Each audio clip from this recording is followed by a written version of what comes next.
And make sure you check out all these resources. Right now, we're going to put it in the hands of the one and only Mr. Chad King. Let's give it up for him, y'all. Let's go, baby. What up, though? Thank y'all very much for coming out and to this event. Major thanks to the Juneteenth Jubilee Committee in Detroit for organizing and planning everything. And thank y'all for your attention. And please give the guests on the panel another round of applause. Give the guests on the panel another round of applause, please. All right, so we just heard earlier today about literacy. We've heard about financial freedom. We've heard about health and wellness. All of these things have a common through line, and that common through line is policy, because policy will often dictate what someone's health care plan may be, or what's available to them, or the funding for health care. Policy will often dictate the status of our school systems and the funding that our school systems have in order to engage our students and make sure that they are literate in this school system. Policy will dictate how much money you make per hour. Policy will dictate how much it costs to go to college. And so this particular panel is named Voting Vigilantes for a reason. It's important, it's critical. Quite frankly, we need to look at our vote as currency. We have to look at our vote as currency. I'm gonna say it one more time, look at our vote as currency. Because politics is what? An exchange. You do the things I need you to do for me and my community, I'll vote for you, right? That's how we should be treating our votes. We shouldn't give it away like charity. And so I'm honored to be on this panel with everybody up here. And we're gonna go ahead and get into the conversation. I want everyone to introduce themselves really quickly. Just a quick two-line statement about who you are. I'm Ashanti Kafi. I'm a citizen here in Detroit, active member of the Black Slate Detroit Historical Organization. Happy to be here with you. Thank you for the invite. Hi, I'm sorry, my voice is kind of gone, so I'm going to try to use my deep voice because it kind of worked better. But my name is Maya Jones. As Judge I said, I was the youngest person to run for mayor here in Detroit. Also founder and executive director of Duga Detroit. She said she was an Alpha Alpha Delta Detroit alumni from EE. And what else? That's it for now? Yeah. Oh, hello. Hey everybody, I'm Nicholas Barnes. I'm a political strategist down here in the Detroit area. For the last few years, I've been working to help people like us get elected to office. As well, I do coaching in the side, so I'm pretty active in the community, helping people with cognitive impairments have access to safe and competitive sporting environments. I'm Michael Imhotep, founder of the African History Network, host of the African History Network show. I'm a historian, radio show host, national political commentator. Many people see me every Friday on Roland Martin Unfiltered. I'm a researcher, lecturer, writer as well. So we deal with a lot of these topics at the African History Network and focus on history, economics, law, and politics. All right, thank y'all very much. So we're gonna get right into it. One of the things that we hear, especially right now, as we have two presumptive nominees for president, we have folks running for Senate and Congress, and make sure y'all flip y'all ballot over and look at the judicial candidates, because it's more than just that partisan side. It's judicial candidates and ballot proposals as well. But one of the common refrains that we hear all the time is that this is the most important election of our lifetime. This week I've heard that 4 times already, right? And that's not to say that it's unimportant, but 4 years ago was also the most important election of our lifetime. And then 4 years before that, 8 years ago, was the most important. And then in 2012, it was the most important because President Barack Obama was was going for re-election. In 2008, and so on and so forth. So why is this particular election cycle different than the previous ones to make this one the most important? Who wanna go first? I'm gonna go with you, Nick. Me personally, I would say this election cycle, first I would say I'm not really the one to fear monger when it comes to getting people to voting, but I understand that this is a very important election. I would say one of the reasons why we say it's one of the most important elections because outside of traditional political ideology, there is a lot of hatred and malice towards a lot of things that we take for granted in everyday life.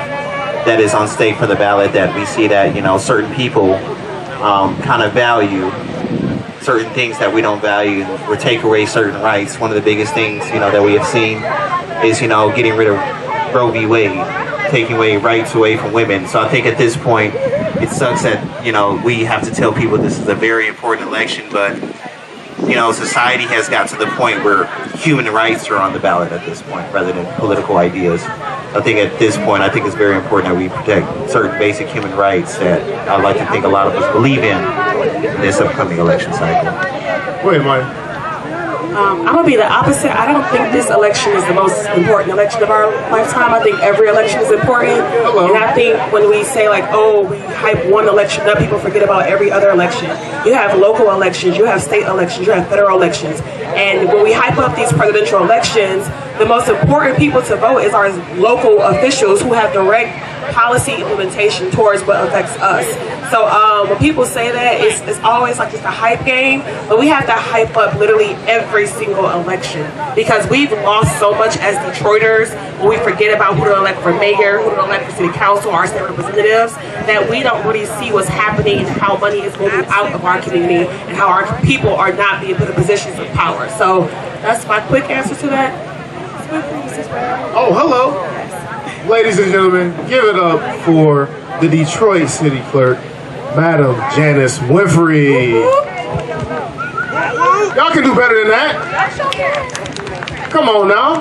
Thank you very much for joining us. I appreciate you. Thank you very much. Real quick, so I'm gonna pause on the question that we had real fast, just to bring her up to speed. So we're talking about this election, why it's important. Some people say it's the most important. Some people disagree with that. You know, we just had a point that was made that every single election matters. Every single election is important. And you're the person, at least within the city of Detroit, that kind of oversees how these elections are ran. So if you wouldn't mind, just do me a quick favor, talk about why every election is important. Talk about what your role is in these elections and what you do and how you make sure that all of our votes count. Well, thanks for being here. And again, I am your city clerk. And the question is, why is this election important? Well, like somebody pointed out earlier, every election is important. But I'd like to point out to people, your local elections affect your day-to-day lives, right? Your local elections determine when your street lights will be turned on, or when your garbage will be picked up, right? And the laws of the city of Detroit.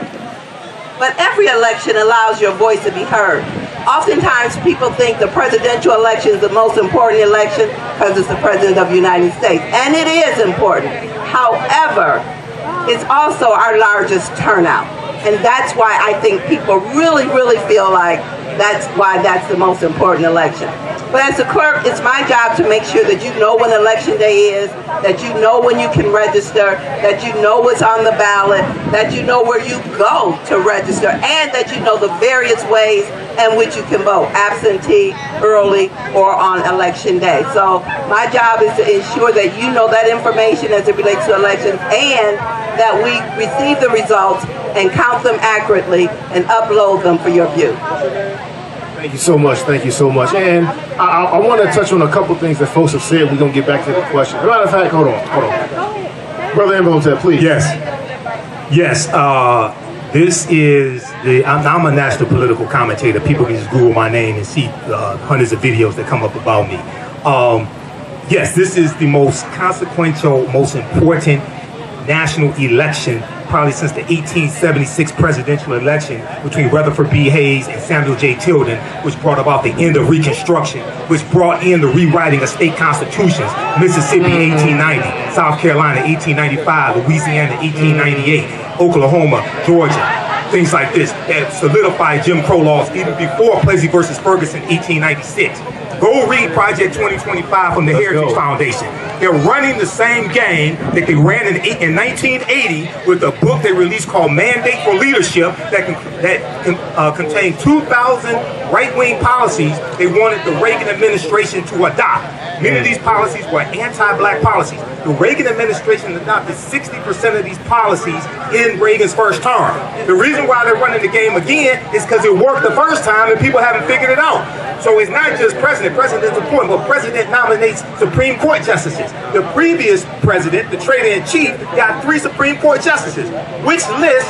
Who supplied him with the list for the Supreme Court justices? The Heritage Foundation and the Federalist Society. Who supplied him with the list of the 226 federal judges he got confirmed? Very ultra right-wing judges, many of them in their 30s, at the National Bar Association, then he said were not qualified to be federal judges. They got confirmed by a Republican Senate, and they went on and confirmed them. So you got 226 federal judges. So you got, now the judicial branch of government interprets law from the legislative branch and interprets executive orders and policies from the executive branch of government. If you don't believe me, look at the executive order on student loan forgiveness, which would have lifted 500,000 African American families from a negative net worth to a positive net worth. It would have benefited about 40 million Americans. That was struck down by a 6-3 conservative Supreme Court. So all elections are possible, or all elections are important. I've been involved in writing public policy for the city of Detroit. I've been on a committee to write an executive order. I understand that, but the city relies upon the federal government for funding, relies upon the state for funding. The state relies upon the federal. So all this is important, but we have to understand political self-defense. It's not just an exchange. It's also understand how to use politics as a tool to stop what people are trying to do to you. It's not only about what you can do for you, so we have to look at this holistic. I'll leave it right there. My man, I'm not mad. So basically what you're saying is we need to weaponize our vote. Weaponize your vote. And we have to stop telling African Americans to exercise your right to vote. You don't vote for exercise. If you want to exercise, go to the gym and work out. You vote for power. You vote for black power. Everybody understands this. Politics is the legal distribution of both scarce wealth, power, and resources, and the writing of laws, statutes, ordinances, amendments, and treaties, their adoption, interpretation, and enforcement. I'm a historian, also a national political commentator. I understand this better than most people. So when you go throughout history, anytime there have been periods of progress that African Americans have made, whether it's during Reconstruction, there's always a backlash. And they fight you, they attack you, not just in the streets, they attack you in the courts, they attack you in the state legislatures, they rewrite state constitutions. Right now, Louisiana wants to rewrite the state constitution of Louisiana. The last time they did that, they imposed the grandfather clause in 1898. They imposed a 9-3 majority on criminal cases for you to be convicted. Anybody know about that? 1898, Louisiana rewrote the state constitution. So if you were convicted of a crime in the state of Louisiana, once that state constitution went in place, because African Americans could serve on juries, they specifically wrote that to nullify African Americans on juries. So if 9 white people found you guilty of a felony and 3 African Americans found you not guilty, you were guilty. That stayed in place till about, for decades, it was switched to a 10-2 majority. Then about 2018, it was switched to a unanimous, like every other state. This is the consequences of politics, but this was a backlash that took place in state legislatures to suppress the African American vote, because there's about 2,000 African American men who got elected during Reconstruction, 1865 to 1877. So all you have to do, if you want to understand how powerful your vote is, look at the opposition to it throughout history. Then you'll understand. Ooh-wee. And this is what we call this panel Voting Vigilantes. Let's get it. Weaponize your vote. Ashanti, go ahead. What's your thoughts? You know, I honestly think that we need to reacquaint ourselves with this concept called civic engagement, because that's where it starts. You know, we always talk about black people don't do this, black people don't do that. But if we took every booth out here and made it into a political organization, and then all those organizations came together for the betterment of the group and not our individual interests, that's what political power is. That's what Michael Imhotep is talking about. We have not just a duty to exercise, but we have an obligation, because this is the game and this is how it's played.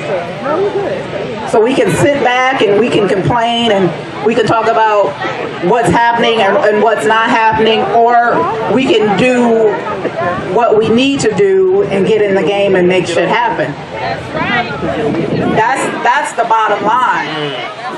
So, I mean, I think we have to take it back that far. We have to get engaged. And engaged can mean a bunch of different things, right? So Nick, you help people get elected, right? Talk about that a little bit and why having elected officials that have not only, share our features and what we look like, but also share our values as a people. Why does that matter? I think it matters because, like you said, the biggest thing for me is representation. If you have representation, you have somebody that understands you and where you come from, and your plight and how you live. So having that in the political system not only allows you, that I feel, live the life that you want to live, but have somebody that fights for the things that you want to have. So the biggest thing for me, I would say, is, having that representation in this political system is the biggest thing, because that's where it fundamentally lies overall.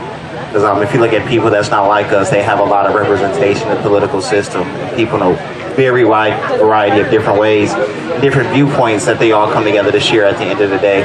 I think for us, having that representation is key, and just supporting people from your neighborhood or even from your city or township or your county is very important, because you want somebody that's from your neighborhood and somebody that looks like you and understands you and your community to represent you, because they'll implement good policies and advocate for things that you need, whether they're coming in and whether trying to assimilate to the neighborhood that they have and change it, or overall just trying to change it overall to get it the way they want to see. So I think that representation and supporting candidates, getting out and donating, volunteering, knocking doors, doing phone bangs, I think is very key, because, the political system reflects the way you interact with it. If you don't interact with the political system, it won't reflect the way it looks like for you. So if you interact a little more and you push people, you will start seeing that representation in the political system.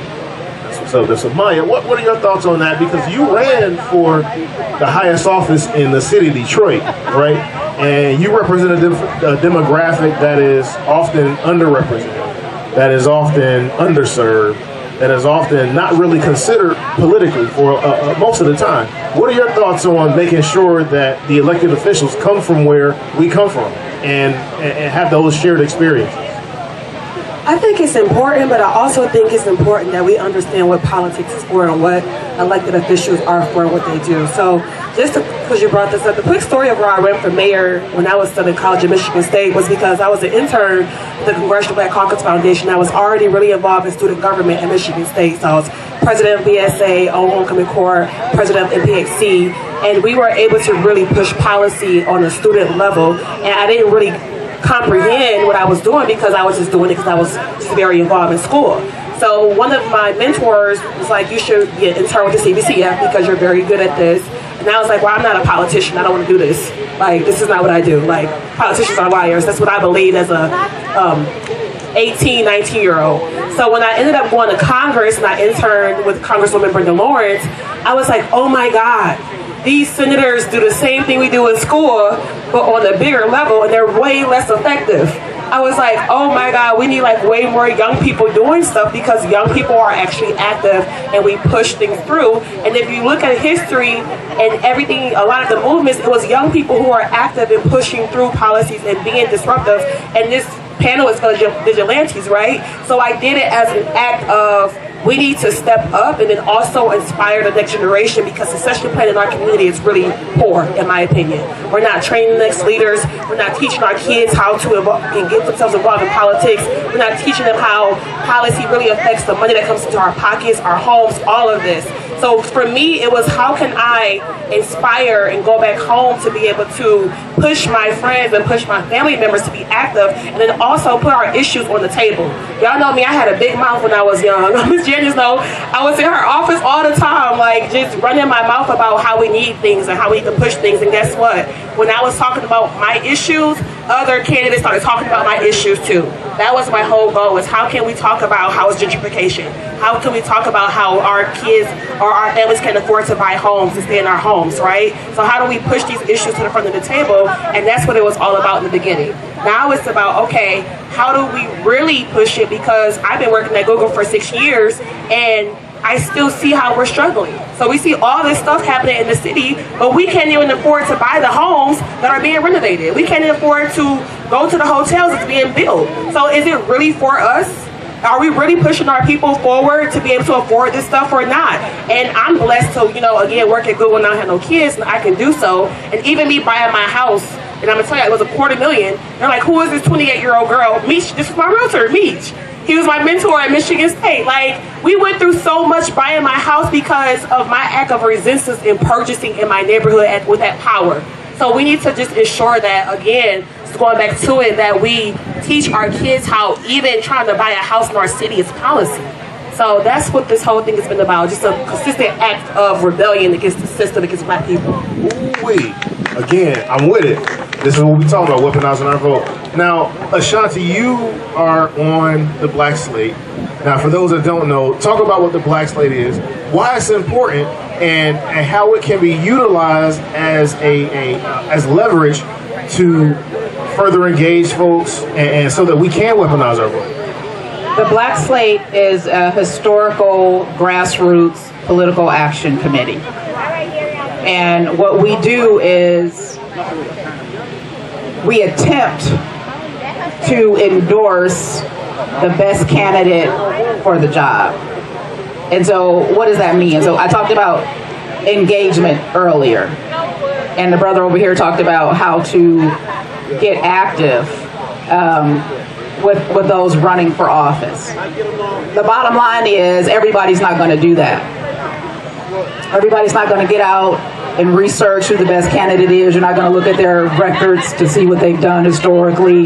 You're not going to read young Maya's bio to find out why she's qualified, right? So what the Black Slate does is we take on that body of work for you. We do all that research for you. We do all of that investigation and interviewing for you. And then we choose the candidate that we believe best represents the black voice here in Detroit. And then we endorse those candidates. And because of our strong legacy, our endorsement reads a lot. We go to those polling places that Ms. Winfrey tells us to go to. We say, Ms. Winfrey, where are the voters going? So we can be there, we can show up, and we can have information to give those voters on who we think the best candidates are to vote for. And, you know, a lot of times we get that right, sometimes we don't. But we do our best to be your representative in that research process and choosing the best candidate. We've been doing that since the 1970s. The Black Slate was formed by Albert B. Clegg, who also is the founder of the Shrine of the Black Madonna, about a mile west of here over on Linwood. And you know, we're not just resting on our laurels on that history. We are still active in the community today. Excellent. Thank you very much. So I want to hit Madam Clerk Winfrey real quick, and I want you to kind of run down some of the resources that Detroiters have through your office, not just in the run-up to the election, not just at the time of election, but also post-election. Because a lot of times, once we vote, that's it. So what are some things that we can do, and how can your office help us do these things after an election is over with? Okay, I'll address post-elections, but I want to piggyback on some of the things that was set up here. First of all, I want to applaud the young people that are up here, because it's important, and you clap for yourself too. but it's important, and like Maya said, she came to my office when she was on that ballot, and Maya had a lot to say. She was mad at me, she was mad, but you know what? I open my doors and I listen and I engage the Mayas of the world, because for real, we need you, and we need you to continue to do what you're doing. But you said something when you said that, you know, we don't prepare for our next. Well, let me just let you know I tried to get you, right? How many times did I try to get you? But what we do at the Department of Elections, and what I do in particular, is that I've identified about 25 young people of my staff, and we call them the young up and coming. And the oldest is probably about 35 years old. They're in leadership positions, and they're our next. We have already identified who will probably be the next clerk, my deputy clerk, if he runs, who will probably be the next department director of elections, Chris Maduka, who's 30 years old, who's right now my chief of staff. But we not only teach them how to supervise and how to work with other people, but we also teach them how to buy homes and how to rent, because many of our young people are just coming from their parents' home. So some of us do prepare for our next, because I'm not going to be doing this too much longer. I'm sitting there telling you now. I'm going to run again. But I know my time is coming. I want my time to come. It's time for our younger people to step up and do what they're supposed to do, and that's why we employ them at age 16. So what can we do post-election, and how can we continuously engage this process and engage our voters by, one, hiring our voters at every opportunity that we get, and also to have events like this throughout the city. Voter registration drives are great, but voter engagement and getting those people to the polls is better. We work all year long with churches, and some of these new laws that we have passed with Proposal 22.2, Detroit's been doing it all along under my purview. They told me we couldn't vote any other day but Tuesdays in November and August, and I said that's some bull. I said people should be able to vote when it's convenient for them. And so we opened satellite voting before early voting, right? We did that as a way to engage our people more than just one time out of the month of November and one time out of the month of August.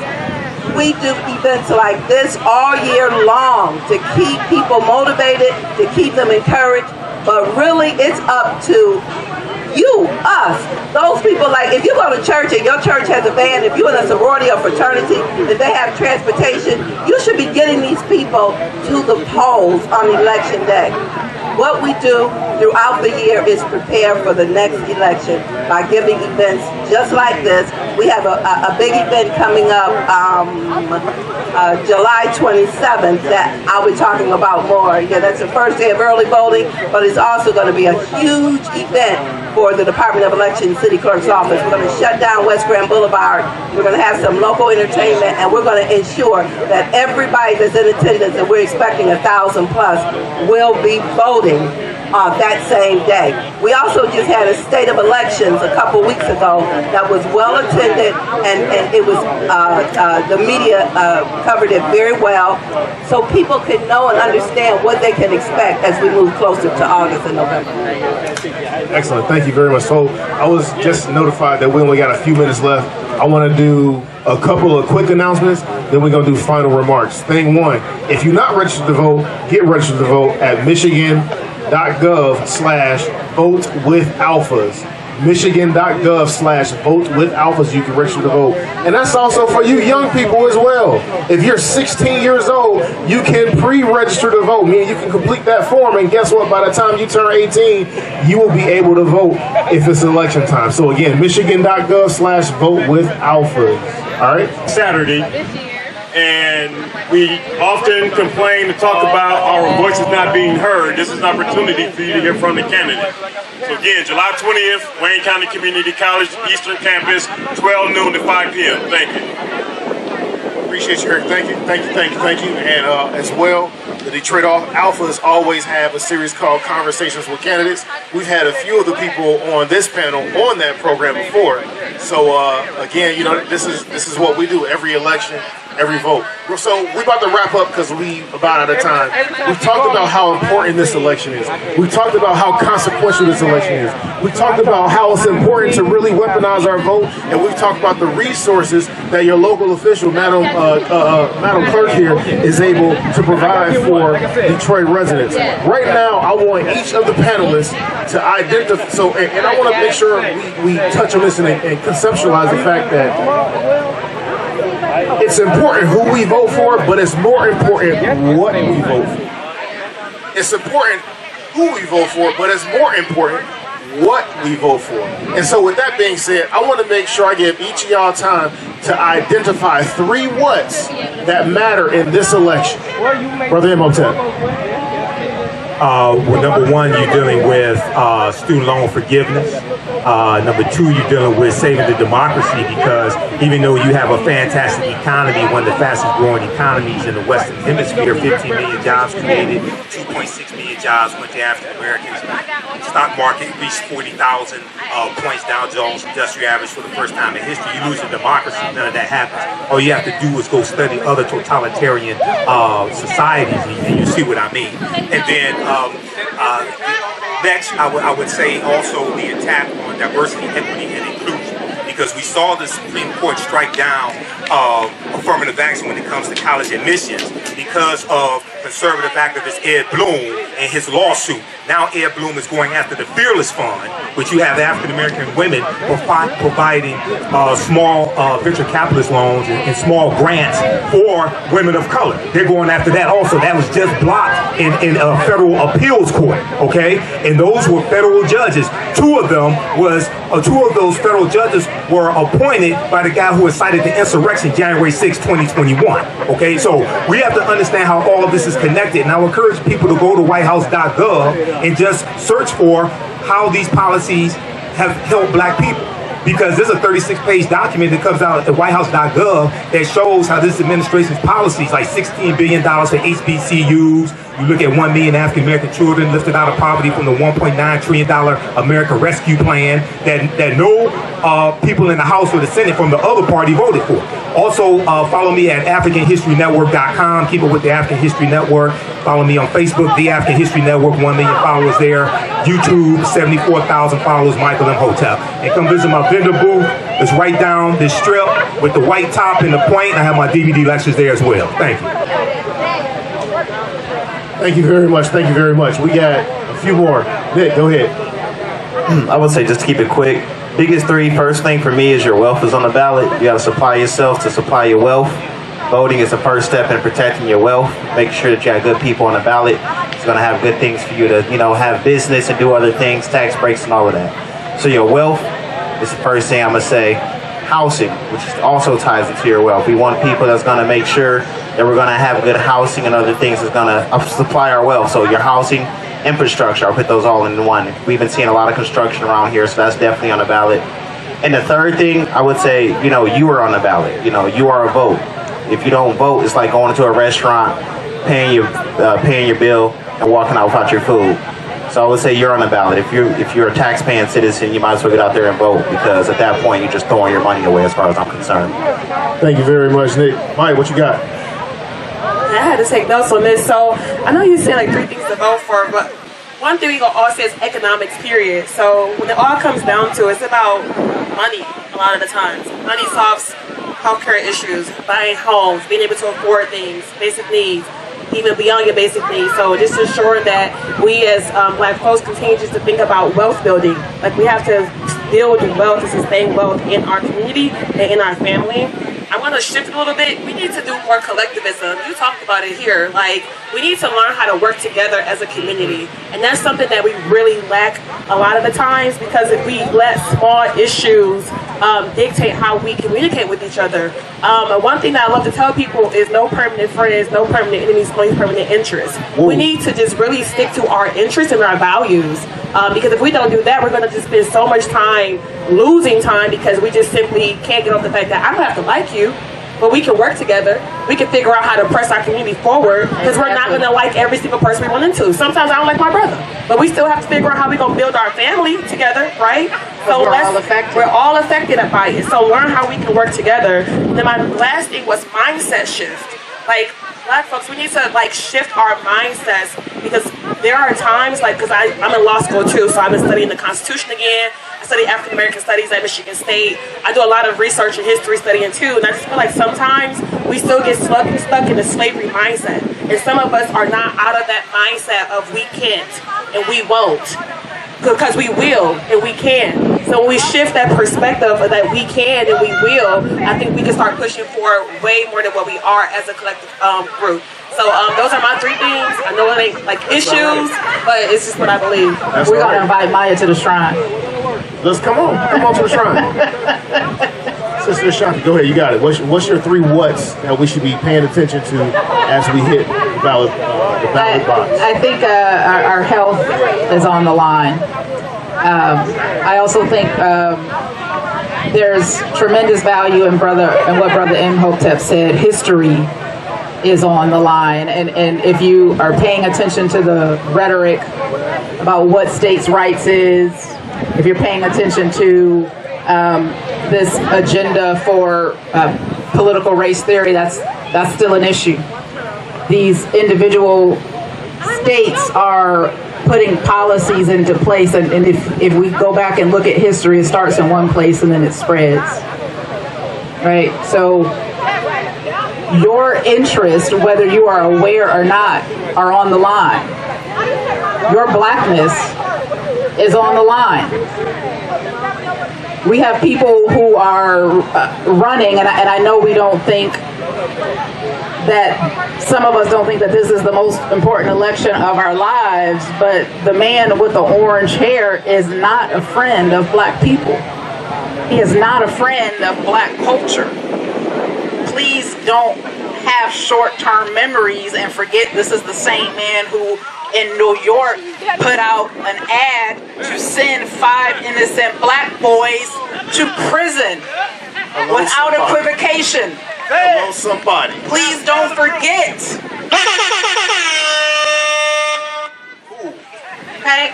Don't put the dollar over your personal lives, because that, to me, that's what's at stake. Madam Winfrey, what are your 3 whats as far as the election? If you can get into that, because I know you kind of sit in a precarious position and things like that, but give us what you got for it. Not precarious, just nonpartisan. So because I count all ballots and all candidates and all initiatives, I cannot say what you should vote for, but I can tell you what to do when you vote. Make sure you turn that ballot over, because oftentimes we forget the back of the ballot has candidates on there too, mostly judicial. I can also tell you to make sure that you vote for every contest, because sometimes, oftentimes, if you leave it blank because you don't know a particular person or initiative, you're essentially giving a vote to something that you may not want. So make sure you vote for every contest. And then finally, make sure you know the ballot. We send you a sample ballot, but there are nonpartisan groups that go over each initiative, that interviews every candidate, and they don't tell you who to vote for, but they tell you what they stand for. You can go to the Women League of Voters website. They do an excellent job. Citizen Detroit, they do an excellent job. The 100 Black Men, they do an excellent job. Nonpartisan, but they will digest all those initiatives and candidates for you.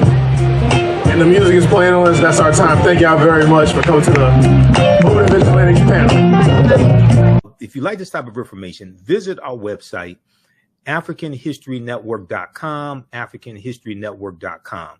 You can register for this full online course, and it's 10 multi-week sessions, okay? And we have a few more sessions left. Now, we do the sessions live. All the sessions are archived and recorded.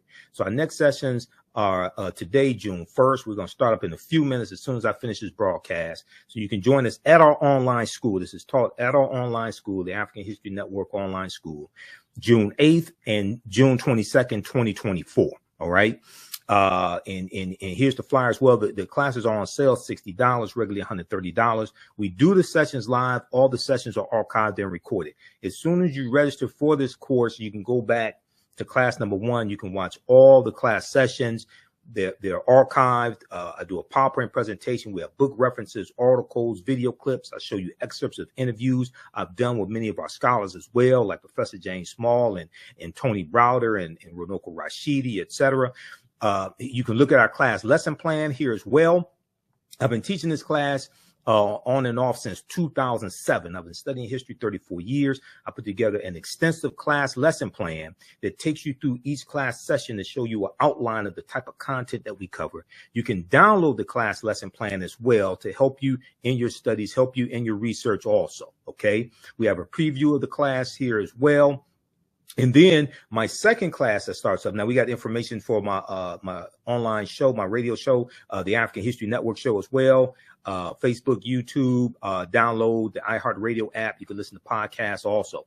But my new class starts up class number 1 starts up Sunday, June 23rd, Black Resistance Movements from the Haitian Revolution, U.S. Civil War, Civil Rights Movement, and Black Power Movement, 1800 to 1968.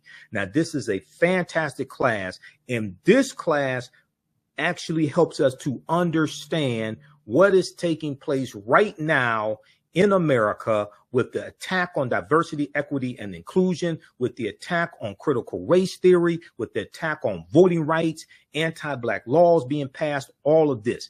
This class right here, and I developed this class. I first started teaching this in late 2021.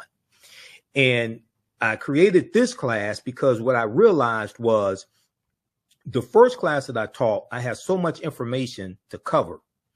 I did not have a chance to really dig in deep into this period of history from 1800 to 1968 to understand what leads to the U.S. Civil War taking place.